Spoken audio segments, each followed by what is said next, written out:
On it, but let's just, I guess, rewind in history a little bit, right? Right, and I'm going to use some advanced 3D graphics, Prashant.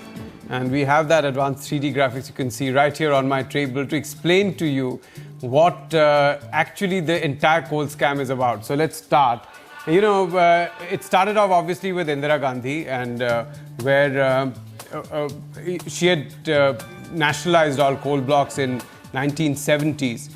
And then everything was going to go to Coal India. In the 1970s, till the 1990s, Coal India was the only coal company which could sell mine coal. And by the early 90s, when we had actually liberalized, Coal India obviously had become a kind of a dinosaur. So that is why the government decided that what should we do? We need money to build infrastructure, to build power companies. This is a power company. It looks like a lighthouse, but actually it's a power company, and steel companies, right? So what does one do? One of the things that the government decided was that, okay, let us take and give captive coal blocks to power companies. So there were these smaller companies, let's look at them. They were kind of pawns in the game, right? And the government, what it did was it gave them captive coal blocks. And suddenly power companies, which were just pawns, were transformed magically into these princesses. Look at them. These power companies had become princesses because they had captive coal blocks and their profits just exploded, right? And this obviously didn't happen initially, but by the mid-2000s it started happening, and that is what the entire thing is about. And people said, why have they got it? Is there any reason why these people have become princesses and these companies remain pawns? The reason for that was largely arbitrary. And that is why the CAG, and here is the CAG for you, the CAG decided to do a report. It did an audit, and the report said that companies had gained lakhs and lakhs of crores at the cost of Coal India, and therefore at the cost of India overall, lakhs and lakhs of crores, and it will continue to gain, and that is why these princesses were princesses and others were pawns. The CBI was brought in.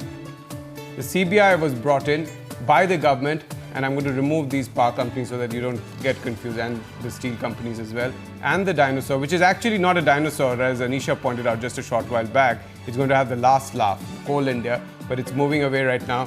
What we have here is the CBI.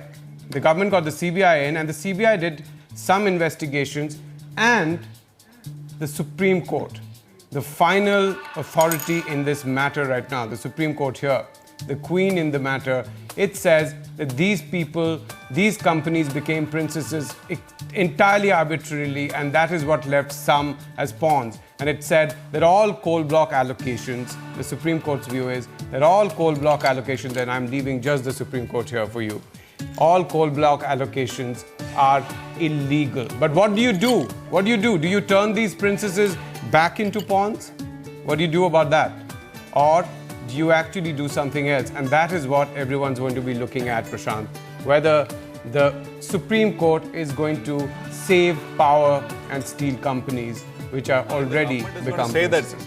The government is arguing that make the princesses pay a fine to sort of allow them to stay princesses, right? Yeah. That's basically what it is saying. Yeah. And by the way, the dinosaur model is the one which fascinated me. Yeah. Is that a T-Rex? What is it? For you. And by the way, the dinosaur is going to get bigger. It's going to have the last laugh. Yeah. If, you know, it's going to get bigger. Yeah. If everything is cancelled and maybe some of the blocks are actually given to Coal India. I don't know if that will happen. If that happens, it's possible. Prashant, some are actually pointing to it. Yeah. If that happens, then obviously this dinosaur just goes bigger and bigger and bigger. That's what happens, right? Okay, that's a nice way to explain things, and Anand, I hope you get more props, and you know, that's the great advantage of having two young daughters. You can actually get these props so easily. Especially the princesses. I figured.